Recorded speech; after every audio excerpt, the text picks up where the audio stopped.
everybody. This is Jackie Luqman. And I am Abdul Shahid Luqman. And welcome to another episode of Live in Coffee, Current Events, and Politics in Luqman Nation. Always the most dangerous show on social media anywhere. Happy Monday. It's another Monday. You made it through another Monday. And I don't know about you all, and I don't know about you, but I mean, time is just wearing. This year is wearing on me. 2020. I mean, come on now. This is one for the history books. 2020. Oh my God, this year is just, it needs to be over with. Yes. I think in the news they said that they found evidence of alien life, or at least alien life that used to exist on Venus. Yeah. Listen, aliens, why y'all messing around? I don't understand what the problem is. You keep visiting, but you leave. You don't take the right people. I'm really upset with your standard operating procedures here. You come here, you visit crazy people in the woods, you probe them, and then you leave them, you drop them off, but you leave us. Wow. I mean, it's crazy. But we're glad you're here. We're glad we're here. We're glad we have survived up to this point, because this is sure enough a game of survival that we are in right now. But hey, thank you so much for joining us over here in Luqman Nation, where, you know, we've been working, because we're working people. Yes, we are. And we are thankful that we do still have jobs, because millions and millions of people in this country don't. So we're not even complaining. It's just a lot of work. We're tired. Sometimes we're just too tired to do the show. We apologize, but we're also middle-aged and we're not spring chickens anymore. But there's always a lot of work to do and a lot to talk about. So that's true. We thank you very much for joining us tonight to talk about some of those things that we have had on our mind for a few days, a week or so. Yeah. But in the meantime, if you like what you see and hear in Luqman Nation, please consider becoming a patron. You can find us on Luqman Nation, on patreon.com/Luqman Nation, LuqMannation. You can subscribe to us on YouTube. You can follow us on Twitter. It's Luqman Nation 1, the number 1 on Twitter, and you can follow us on Facebook. Coffee, Current Events, and Politics in Luqman Nation. Share this video, invite your friends. Let's get into this. Let's get into it, as they say. Let's get ready to rumble. And rumble we shall. Oh yeah. Rumble we shall, because, you know, I want to talk about starting off. There was a shooting. 2 cops were shot in Compton Saturday. Right. And, you know, of course, the right-wing media listen. We don't talk about the right-wing media all that much here in Luqman Nation. We don't talk about Fox News that much. We don't talk about, I can't believe Ron Williams is over there on Facebook asking if Ella is an acronym. That's Ella Baker, bro. Oh. I mean, you can't see my whole stomach, but, you know, Ella Baker. I'm almost mad now, Ron. So anyway, in California, 2 cops were shot in Compton. And like I said, we don't talk about Fox News and the Blaze and all the right-wing sources all that much, because we know what they're going to say. The problem we usually have is the way corporate media reports on these incidents when cops are killed. Now, for one recent example, was the 2 cops who were killed earlier this year, also in California, but I think in Oakland. And they were killed during the protests that started there. Right. And the media tried to make it seem like the 2 cops were killed in the protests because of the protesters. And you know, obviously the right-wing media ran away with that. And Mike Pence, in his address at the Republican National Convention, actually he recognized the sister of one of the cops who was murdered, but he did not explain who murdered the cops. He tried to connect the cops' murders with the protests and rioting and looting, right? You know, Joe Biden and the Democrats and Kamala Harris have been making a big deal about condemning rioting and looting, and rioting and looting isn't protests and all this kind of garbage. But what you didn't hear a lot of in the media was that it was white supremacists who killed those 2 cops in Oakland earlier this year. And they killed those 2 cops as a part of this white supremacist plan from this loose kind of network of white supremacists called the Boogaloo Movement. They're trying to basically set off a race war. Right. So the local media in California knew this. The local media in California reported this, but that didn't get picked up by a lot of the national media outlets. And if it did, it was like a blip on their radar screen. Right. And they have stopped talking about it ever since. And these people, all they're doing is talking about rioting and looting, but they're not talking about the actual human beings that white supremacists have murdered. Not just those 2 cops, but the young woman who was killed by a vehicle attack in a protest earlier this year. Right. And, of course, the people that this Rittenhouse person killed just last week. A couple weeks ago. A couple weeks ago. So, I mean, the media, the corporate media, not right-wing media, because they do what they do. But the typical corporate media is notoriously biased against these protests in the way that they report on who is doing who's committing the actual violence, right?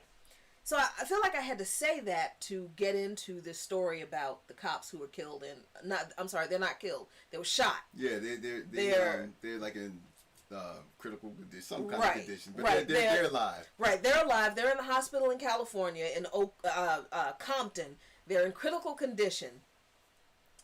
And the media has not been entirely forthcoming about maybe not the situation with that particular shooting, but the media has not treated that shooting the same way that it treats victims of police violence. And what do you mean?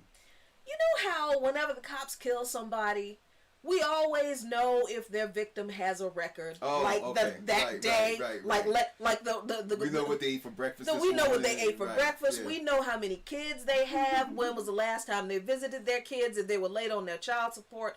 We know if they had any warrants out on them. We know if they had a record, if they've been incarcerated, how long they've been out, how many jobs they had. We know all the things about people who are the victims of police violence that the media, and they pick out the negative things, right? They never report on this person. They didn't report George Floyd was, a beloved member of the community. Right. That he was well respected and well regarded in his community, and he was an uncle and he was a father who loved his kids. No, he was a former felon who tried to pass a $20 bill, who might have been on drugs. That's the narrative. So when I look at this situation, in Compton with these cops, and we didn't say anything for a couple of days because we knew better, because we understand what's been going on in Compton for a very long time, and we recognize that a lot of people don't, because the media is not really telling you everything that you need to know about Compton, but we're gonna right now. So let's let's look at the small window here. All right. Hopefully this let me know if you're having any delay problems. We're trying out some new equipment, so let us know how it's working out for you. So this is the story. These 2 cops were sitting in their squad car near the police station in Compton, with which is the jurisdiction of the Los Angeles Sheriff's Department. Now, which in itself, the Los Angeles Sheriff's Department is within itself notorious for violations, abuses, and all kind of nonsense that's going on. Even lot. The mayor, exactly. Right. The mayor, and this is her account is a part of this story about the LASD. She was pulled over for no reason by LASD, Los Angeles County Sheriff's Department, and they basically dragged her out of the car. And she's the mayor of Compton. Now, you can't tell me these people don't know who the mayor of Compton is. They don't care. They don't. Thank you. Yeah. Thank you for. So okay, but you have to understand the LASD and their reputation, their record in Compton, to understand, to see this shooting in context. All right. So the shooting came after hours after a protest happened over the LASD's shooting of Dion Kizee over violation of a bicycle code. Right.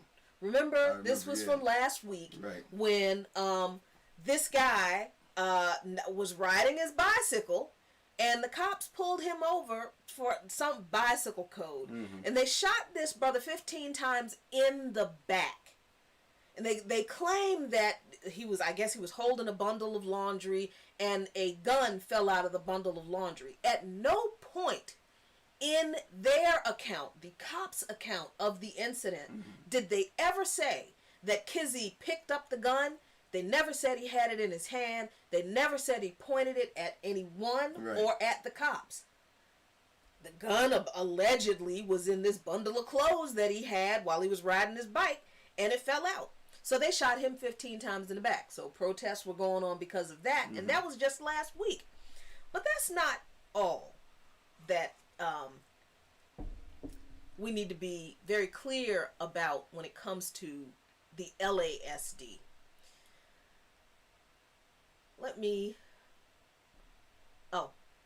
And I'm sorry. That's why I pulled this up too. In June of this year, the same police department mm-hmm. shot and killed Andres Guardado. Shot him in the back 5 times. Wow. And the LASD has not given any kind of, they haven't given any kind of justification or any reasoning for why they shot him in the back 5 times. They claim that they rolled up on him talking to somebody sitting in a car, and they say he had a gun. He ran. They chased him. They say that there was a gun found at the scene, but at no point in any of their accounts did Andre Guardado, and forgive me if I'm mispronouncing this young man's name, at no point did Guardado point the weapon at the cops. Mm-hmm. At no point did they say he pointed that weapon at anyone else. So they have no explanation for why they shot him in the back. This was in June of this year. So, and that's on, this article is on, obviously, News One, if you want to read it. It's very interesting. But it just scratches the surface about what is really going on in the LASD. Well, one of the things that the article, the title says, and this is something that's very important, it says that they were allegedly part of a gang of rogue officers. Yes. Now, we spoke about this before when, I mean, if you remember some of the Hollywood movies that came out, I say within the last decade or so, that kind of like alluded to the LAPD having these type of off the book cops that are supposed to be able to deal with crime and with their, you know, what they're saying is these cops, you know, they can't effectively fight crime because their hands are tied. Right. But these cops, though, you know, these cops that are on these certain special units and stuff, these are the cops you go to when you want to play dirty on the streets. And we've seen movies like this. Yeah. And apparently, well, allegedly, according to the article, these 2 cops were supposed to be part of this what these rogue officers or something like that.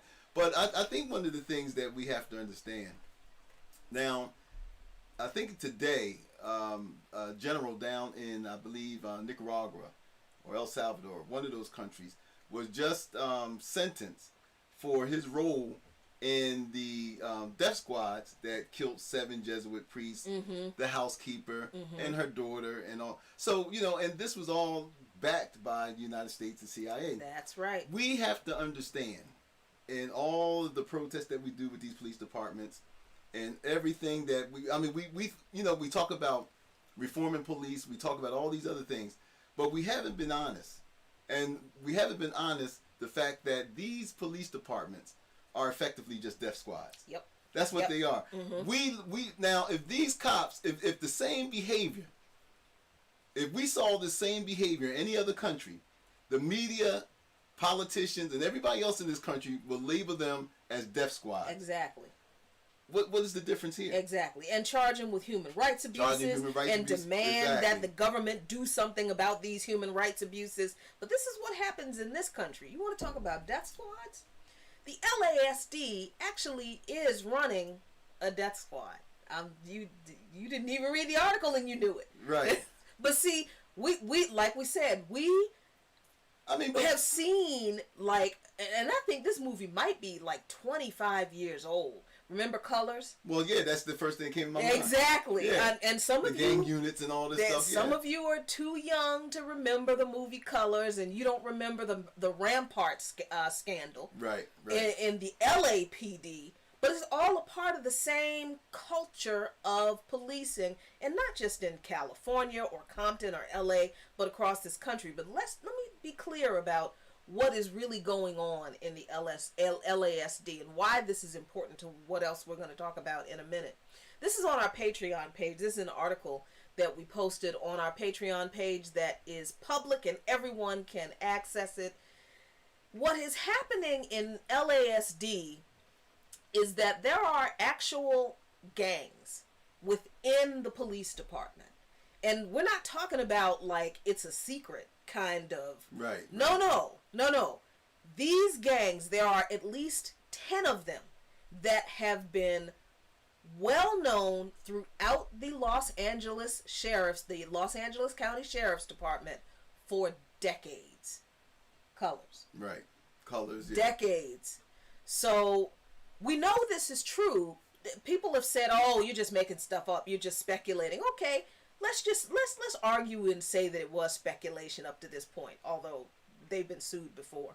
But let's just say it's been speculation up to this point. Well, just a few weeks ago, a whistleblower from within the LASD, Deputy Osterberto Gonzalez, testified for an excessive force lawsuit that's being filed against the LASD, another one, that cops in the department actually do run a gang called the Executioners, in which they all have tattoos of a skull with Nazi emblems on it, with an AK-47, and they set up illegal arrest quotas. They threaten work stoppages if they don't get the assignments that they want.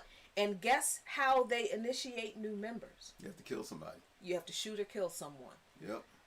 So what does this mean for... And that is the same reason why gangs on the street do that, is the same way they're doing that. So because if you have a body, you can't testify against any of them. Exactly. You got blood on your hands too. Exactly. So this deputy, who is a whistleblower, who is now in hiding in fear for his life, he also testified that the shooting of the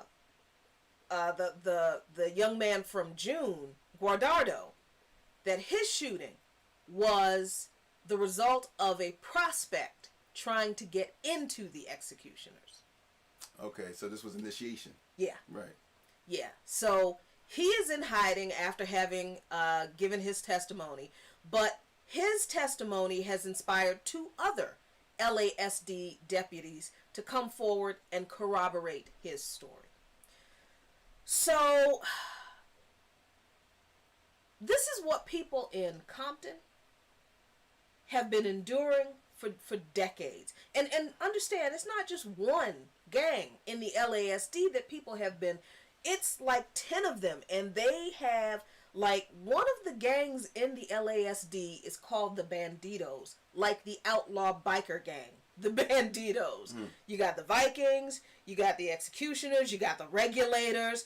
I think there was a movie. There was probably another movie. Well, I remember I can't remember the title of the movie. There was one movie with Forrest Whitaker, where it was another movie where, they couldn't fight crime the way they want to, and Forrest Whitaker was in charge of this rogue department within the department that you go to for these special blood and guts assignments and all, you know. So I mean, there've been a few movies like that. I mean, you know, and I mean, look, they come from somewhere. A lot of these movies are made through consultants, and these consultants come from the police department, and you know, so a lot of this stuff is inside knowledge. But I think that we talk about Compton, but we have to understand that it's not just Compton. Right. You have East LA. You have you have East LA. You have a lot of these areas where you have Mexicans and you know, and a lot of poor, you know, people of color. And so, you know, and they you know, and the excuse was made. Now let's be clear. A lot of these so-called details that these cops have, they all stem from the get tough on crime stuff during the 80s and 90s. Right. During the crack epidemic and all that stuff. That's during mass incarceration, during the 1994 crime bill. I mean, during that time, police departments got whatever they wanted. Yep. Out of the fear of black people going wild off crack. Yep, blacks and Latinos. Right. So what happened is that it was such a hysteria that these police departments basically just got carte blanche. They got whatever they wanted. And so what they did was, the same way that SWAT was invented, what happened is the fact that these police departments used the hysteria of the crack epidemic and you know and being backed by the crime bill and all this stuff, and they started forming these things. Because I remember when they used to say, well, you know, we need these things because the criminals on the street, they have more guns than we have. Right, I remember hearing that. Now, you know, anybody knows that there is no such thing as anybody who on the criminal element in America who's going to outgun the cops. No. And, you know, I remember coming up where people used to say there were certain areas in Camden or D.C. that cops won't. That is bull. There is no area, there is nothing that cops will not go into when they have to go into. What happens is that a lot of times the cops won't go in there because they're paid off by the criminal elements that's there, and so they let business go. But it's not because they're afraid to go in there. It's just that they got a business deal with the criminals there, and they let business go and they leave it alone. So that's all that's about. But these, but again, until we realize that this type of culture, and it's not just with the Los Angeles County Sheriff's Department, this is the culture that black people have been encountering across this nation. There is not a major city in this country that doesn't have what the LA Sheriff Department have. Precisely. Not, especially when we talk about the New York Police Department, Philly. God. I mean, all of these. Chicago. Right. All of these. Well, Chicago had black sites where they were torturing people. So a lot of these major police departments, and I think LA is the largest police department in this country, probably followed by New York. But they all have that type of that culture, and that's the reason why it can't be reformed. Right, exactly. That's why it can't be reformed. They started with defund the police, but when you have basically execution squads, because that's what they are, we don't have to, you know, what else can you call them when black people in particular are constantly being shot and killed? Here's a guy on a bike. When the last time, I've never heard of anybody on a bike losing their life by being pulled over a bike. So we know that this has nothing to do with more training. No. This has nothing to do with sensitivity training. This has nothing to do with none of those things. It has everything to do with the mandate that has been given. You know, I might sound a little conspiratorial, but this is a mandate that has been given or has been understood by these racist police departments, that that their job is to call the herd, and the herd is black, brown, Native American people. Why do I say that? The FBI has already stated that white supremacists were filling the ranks of these police departments. That's right. This is the FBI's own statistics, their own information. This ain't Jackie and Ab. This ain't Black Lives Matter. Right. This ain't, you know, the FBI themselves said white supremacists are infiltrating the police departments.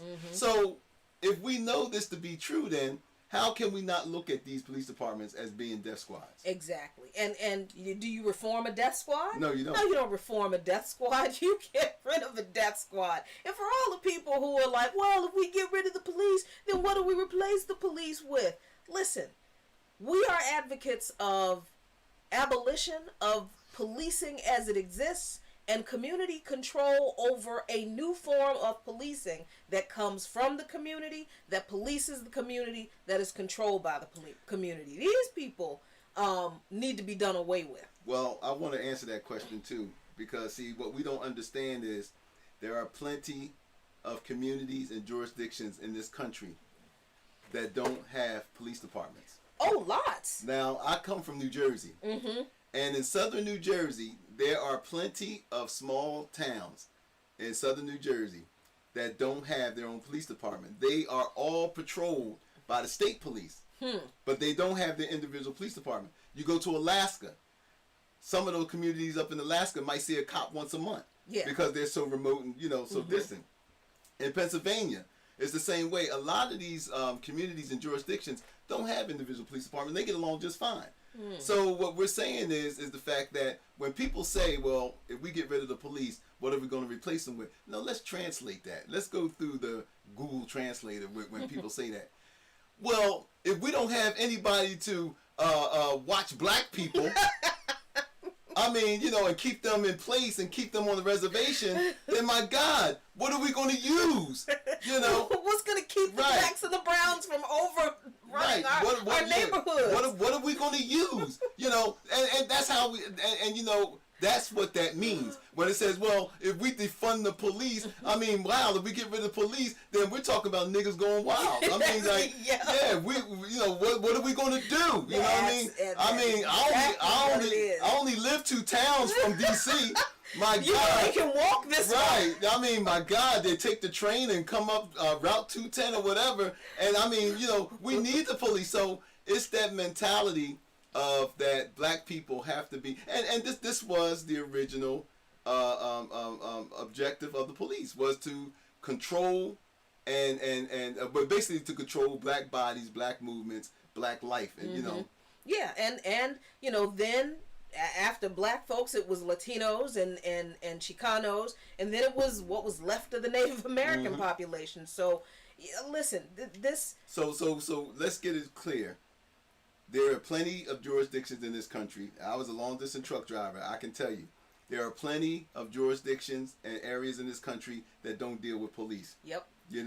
But you know why? You know why? And because then the thing people is going to say, well, those communities don't have a whole lot of crime. Well, first of all, white people commit crime too. Don't fall for that ridiculousness. But you know what most white communities in this country have that most of our communities don't? What? Resources for public services that people in the community need that alleviate issues that lead to crime. Resources like quality public education, access to affordable health care, decent quality housing. I'm not saying that all white communities have this, because poor white people, just the abject poverty that so many poor white people live in, and they are subjected to very similar kind of police repression. But if you throw a couple black people in the mix, the cops all of a sudden, they're like, oh, we'd rather kick the black people's ass. Well, we've seen that. We've seen it. This is not just conjecture. We have seen this happen. My hometown is one of those poor white communities, and I can tell you that's how they act. That's why meth is such a big deal in poor white communities, and there's all this sympathy for meth and opioid addicts who are white, but they're still locking our people up for addiction and substance abuse issues. Come on, now we don't have time to get into all that. Well, and then another thing too, when they talk about, well, there's we need the police because there's more crime and stuff. When we talk about crime, we have to understand, and I'm glad you brought that up, Jackie. When we talk about crime in any community, it's not a black and white issue. I mean, crime is a very complicated issue, and it involves a whole lot of factors. For one thing, you're right, poverty. Now, you can leave the United States. You can go to any country in this world where there is an abundance of poverty in certain areas. I don't care where you go, and what you will find is crime. Right. You will find is crime. Any time that poverty, that a lot of people live in poverty, that a lot of people are disenfranchised, then you will find crime, because people, as they used to say in the rap world, people got to eat. And usually crime is, as you said, victims of crime are usually, crime is a thing of opportunity. Right. So, the criminal ain't going to travel but so far to eat, but what happens is that the way things are, and I'm glad when you brought up the media earlier, the way that it is perceived and the way that it is looked at, that our community is somehow it's an inherent moral failing of an entire community. They say, well, why don't they just stop shooting each other? Why is it that nobody ever asked? Why is it that a teenager in D.C. or Camden or Chicago, why is it that they have more access to a firearm than they do to a laptop?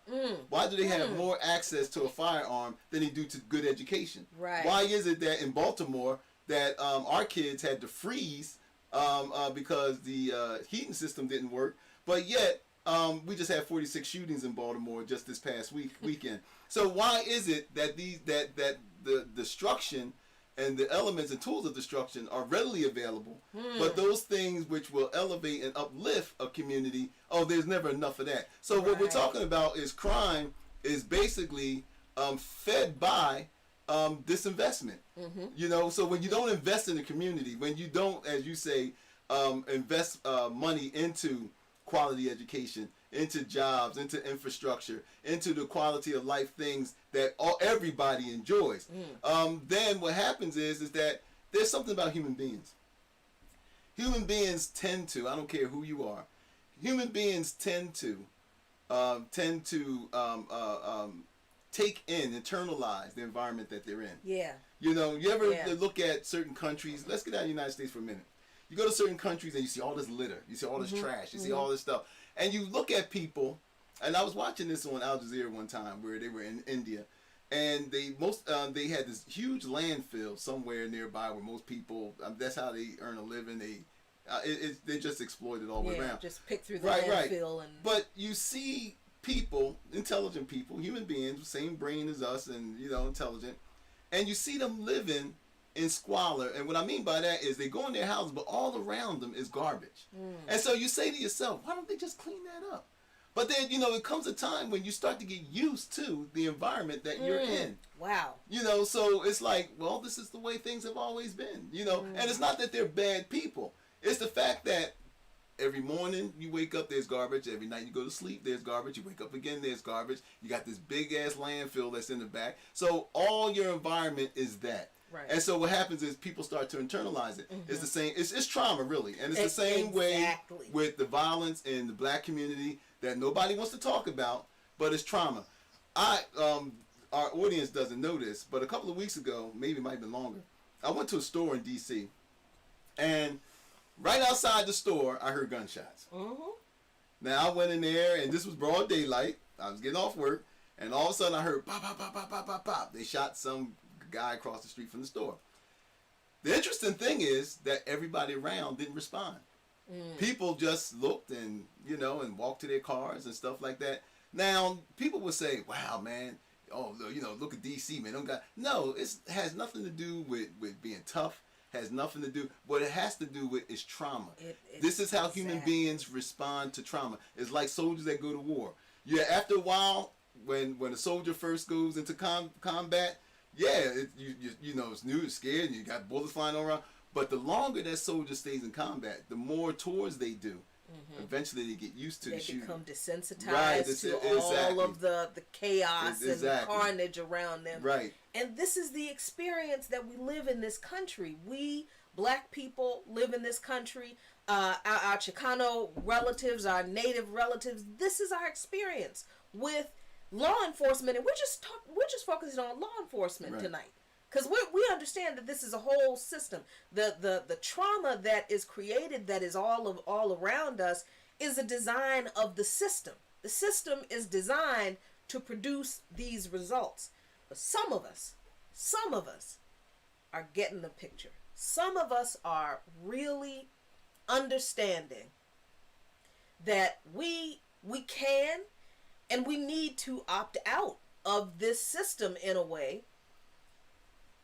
And this is a beautiful thing. Yeah, I love this. This is a beautiful thing. And the really beautiful thing is, it's not the only story like this. Right, exactly. This is not the only... We actually know other folks who are doing this. Yep, we do. But this was reported in The Hill, which is very surprising. It was reported in The Hill. But more than a dozen Georgia families, all black families, collectively pooled their resources together and bought land to create a safe city for people of color. Now, wow. We have to note that this was not the first time this was done. Oh, no. You know, certainly not historically. If you look on our Patreon page, there's an audio from a monologue I did, or did I? No, I didn't do that. No, it wasn't that. It was a Real News Network interview that I did with Dr. Gerald Horn, which was really, really great. And there's a part 2 coming up to it that has... I go into pretty good detail about the history of how black people created our own communities. Mm-hmm. That white people systematically destroyed throughout the centuries, over and over again, through outright violence. You know, I just don't understand these racist white folks. What do you mean? I mean, you don't want us, yet you don't want us to leave you. I mean, this is, you know, it's like we don't want you around us, so then we don't want to be around you, and then all of a sudden you destroy our communities and stuff because you miss us. Or right? You didn't want us to be a far away. Right. You don't want us to have our own stuff. You know, this is really this is insane. You know? It is. I mean, I hesitate. Pull yourself by your bootstrap, but when you do, we'll just burn the bootstrap because you know. Oh my God, man. We don't like the fact that you have boots, right? But you want me to pull myself up by my bootstrap. So, you know, some of us have realized we can't reason with these people. Like we've told you so many times before on the show. You can't negotiate with white supremacy. So these families, these dozen Georgia families, decided to stop. And they pooled their resources together. 19 black families purchased nearly 97 acres of land to create a safe haven for people of color. They purchased the land in August. And it's just east of Macon in rural Wilkinson County, Georgia. It's an organization that they got together, and the collective, they did it, the Freedom Georgia Initiative. And they did this following, they said it is necessary to promote a strong community among blacks following the civil unrest promoted by the killings of George Floyd, Ahmaud Arbery, and Breonna Taylor. And one of the representatives of the organization said, watching our people protesting in the streets, while it is important, and I want people to stay out in the streets bringing attention to the injustices of black people, we needed to create a space and a place where we could be a village again, a tribe again. And damn, that's, yes, that's absolutely true. And I feel like in some small way before COVID-19, hit the way it did, we were thinking of doing that on like a little small scale here, just with our home, to have a place where our comrades and our friends could come and relax and, you know, be in community with each other. That we can't really do that right now, not in close, you know, such close quarters. But these kinds of efforts can be done even in the midst of a pandemic, especially when you are able to get a bunch of people together and buy nearly 100 acres of land, and they should be done. But you brought up a good point about how this kind of effort is a reflection of Garveyism. What did you mean? Well, what I mean is that Marcus Garvey, who one of the most successful black leaders of all time, one of the, I guess I would say one of the early Pan-Africanists. Garvey advocated that black people should have their own separate homeland. Now, he wasn't the only one who advocated this, but because he had the largest movement of black people in this country then and since, it was really something to pay attention to. You know, people criticized Garvey for meeting with the Klan, and which he did. He met with the Klan. Yes, he did. But he met with the Klan because he told the Klan, he said, look, he said, you don't want us here, we don't want to be around you either. So what we're trying to do is get some land and so that my people can live in peace amongst ourselves and not have to worry about racial terrorism. You people. Right. Now, Garvey's vision was actually a lot larger than that. He was actually talking about a Pan-Africanist ideology which included the continent and the diaspora and everything else. But basically, in America, black people understood, and Garvey understood, and black people before him understood, that we had to separate from those who were oppressing us. General Sherman, I think it was Sherman, right? Mm-hmm. After the Civil War, General Sherman, it was reported, went to a group of ex-enslaved people now, and asked them their opinion. Like, what do you guys want? You know, you're no longer enslaved. I mean, what can the government, United States government, do for you? Now, this was at the time when the United States government was really actually really planning on reparations. Right. Let's get that clear. There was a sentiment in the United States government that yes, we got to give reparations, and this Sherman was basically, no, it wasn't Sherman, it was Grant. I'm sorry, Grant or Sherman. General Sherman was the. It was Sherman. German. Okay. Yeah, general. Yeah, well, Sherman asked some ex-enslaved people, you know, what do you guys want? Do you want to, live amongst whites, or you want this and want that? The first thing they said is, no, we don't want to live amongst whites. That's number one. And that's quite understandable. That needs no explanation. Number two is, this is the interesting thing they said. They said, look, all we want is land, the tools to work the land, and y'all can leave us alone. Yes. This is what they said. Now, see, the narrative that's been passed down is that all of us, and when I say all of us, I'm talking about people of African descent in this country, that all we wanted was handouts, that we couldn't take care of ourselves, that we were lazy, we were this and that. But these people said, no, we don't want to live amongst whites, which I said is understandable. Number two is we want land, which is not an unreasonable request. Number three is the fact, just give us the equipment to work the land, and then you can leave us alone. Right, we'll be fine. Exactly. And General Sherman issued Sherman's Field Order number 15. Number 15. Exactly. Which was the 40 acres and a mule. And the 40 acres came first. The mule actually came later. Right. And the mule was just because they had a bunch of surplus horses. Well, they had a bunch of surplus mules. A lot of them were old and broken down. Yeah. But, They're like, you know what? They can use this to help, so let's just give them to. And then what happened?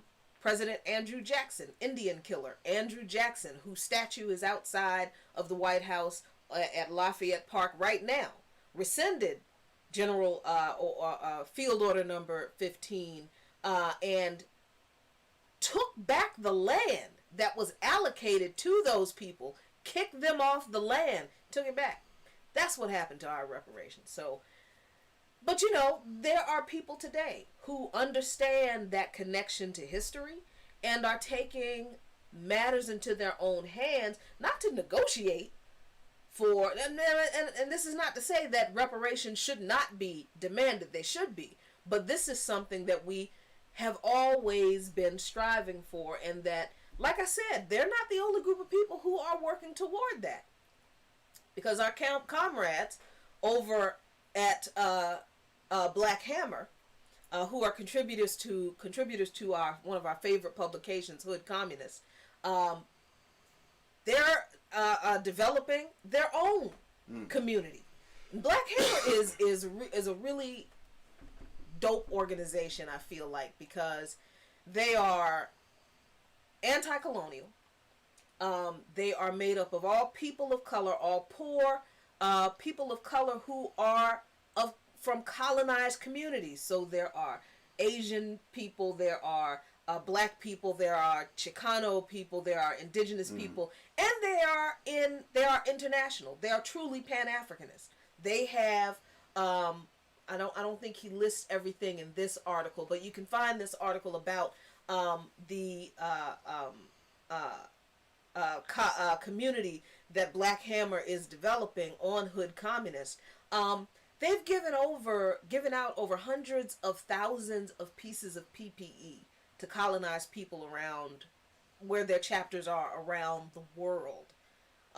They have provided material support to people. And, they're doing this. So we recognize, and you know, I hate to kind of guess people's age just by looking at them, you know, especially us, because black don't crack. But, you know, this is a new generation of Africans and colonized people who are understanding our connection to the land and the importance of us controlling our land. Right? Well, yeah, I mean, there's always going to be a generation of folks. No, I mean, throughout our history here, there's always going to be a generation of people that get it. You know what I mean? So, I mean, you know, praise God for that.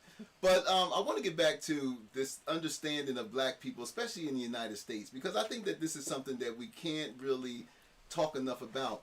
The fact that black people in this country of African descent have never felt safe here. And I mean, there was an article maybe about a year ago that talked about a mass exodus. Maybe that might be, you know, maybe a little over the top. But a lot of African Americans who have left this country and went to Ghana looking for a safe space. There have been, if you look at the history of this country, we talk about Rosewood, we talk about Tulsa, but this country was full of black-only communities. I mean, like I said, in New Jersey, one of the most famous all-black community at one time historically was Lawnside. Really? Lawnside was part of the Underground Railroad. So, wow. I mean, yeah, it's not like about 20 minutes outside of Camden. And I mean, and historically black township. So, I mean, you have Ghoultown in southern New Jersey, which is another historically black, all-black township, which goes back probably prior to the Civil War. Yeah, so, you know, so there has always been an understanding of by black people that, you know, look, if we're going to enjoy some kind of peace of mind in here, we need to live amongst ourselves. But, well, the country wasn't conducive for black people to assimilate anyway.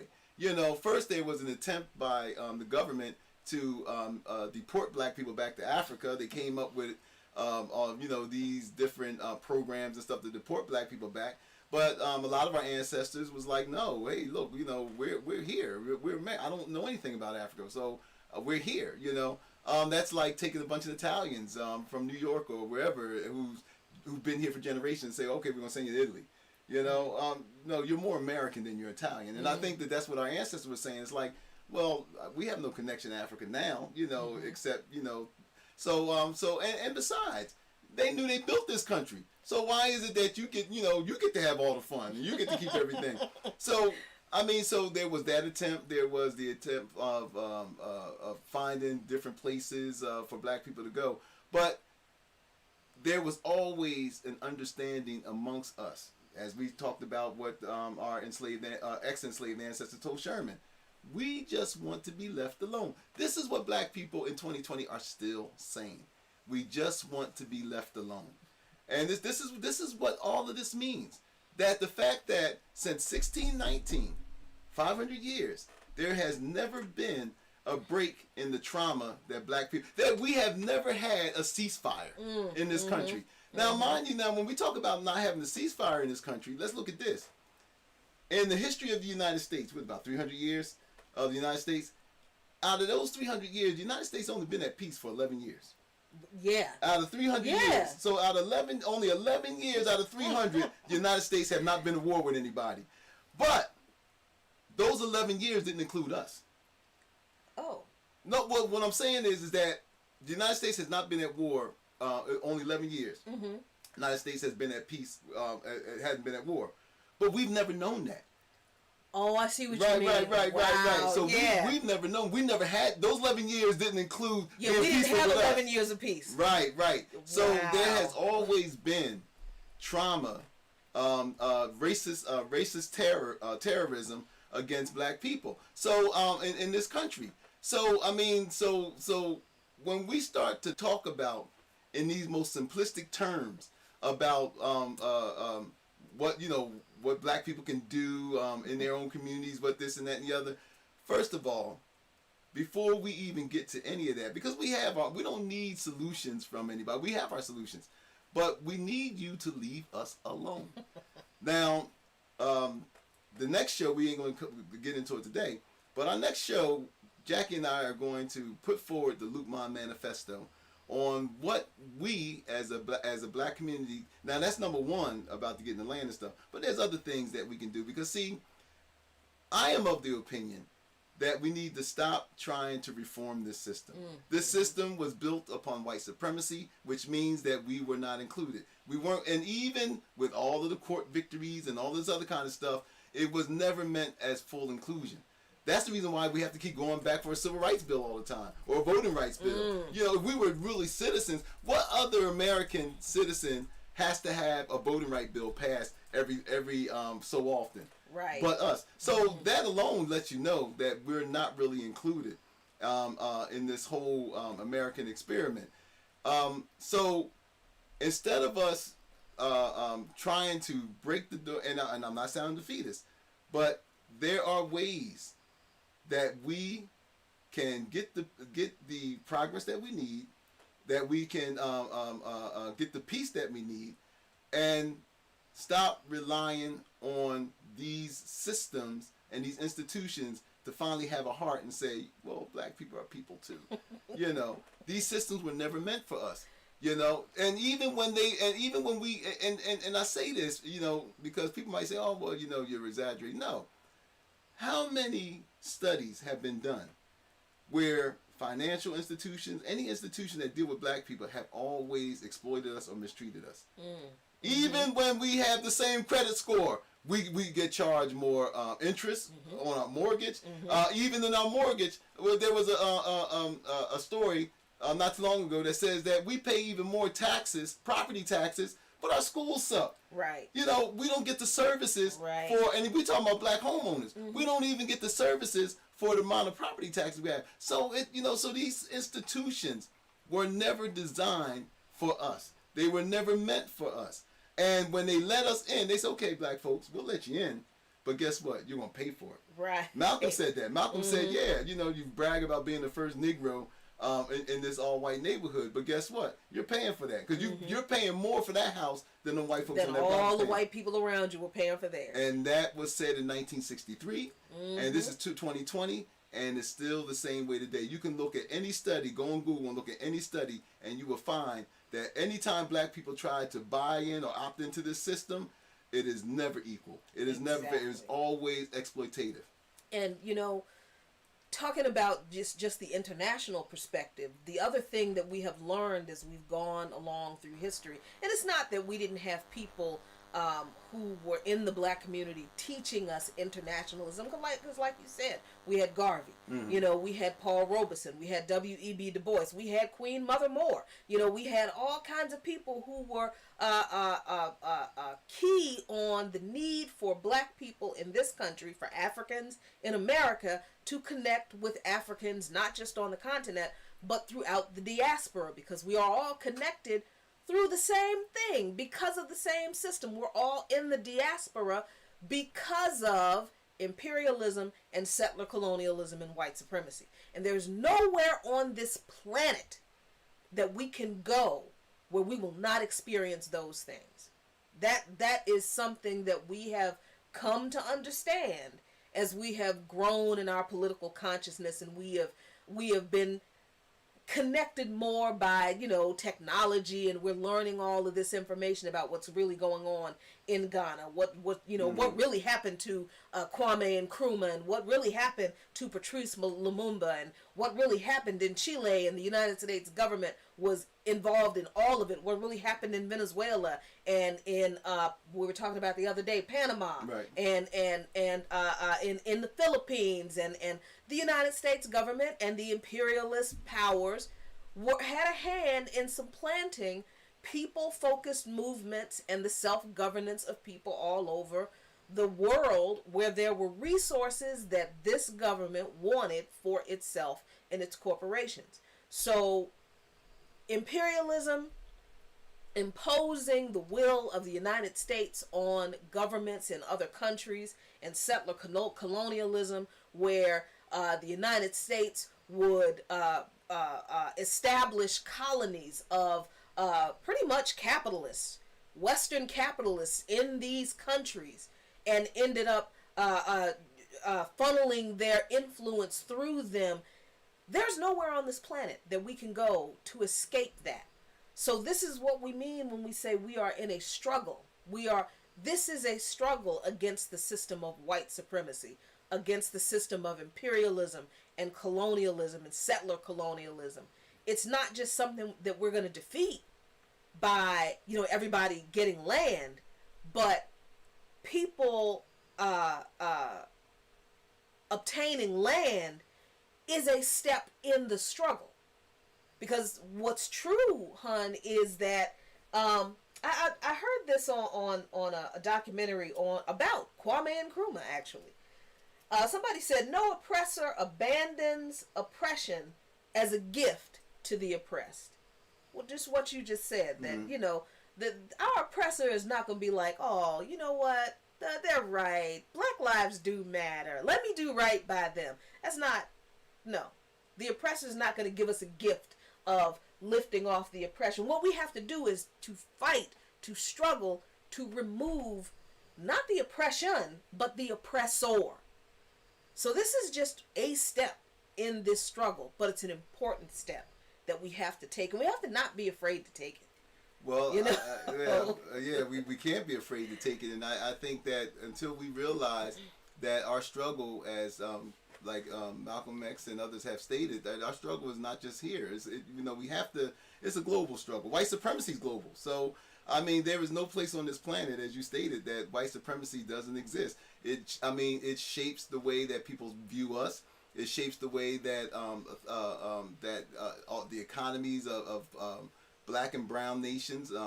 White supremacy is responsible for a lot of the poverty, and because you talk about settler colonialism and imperialism, they are all byproducts of white supremacy. So white supremacy is the dominant factor on this planet. It has taken us to an apocalyptic version of hell on this planet. And when we talk about apocalyptic versions of hell on this planet, California, we talk about 2020. Yeah. And say, wow, 2020 is a bad year. Well, I don't think I want to be a person living in California right now. Somebody sent a video. It's been making the rounds, and very chilling, man. The video was the sky in San Francisco, very eerily orangish and stuff from all the smoke and wildfires. And somebody put Blade Runner music to it. Now I'm a big fan of Blade Runner. You are a big fan of Blade Runner. And you're talking about how prophetic the movie Blade Runner is. You're talking about a movie that was came out in the early 80s, and the date was 2019. Well, we're in 2020, and it was such a prophetic, frightening. But now that we're here, in this time and space, it's actually prophetic. That this movie kind of touched on so many issues that we actually are dealing with today. The collapse of the climate, climate crisis, hyper-consumerism.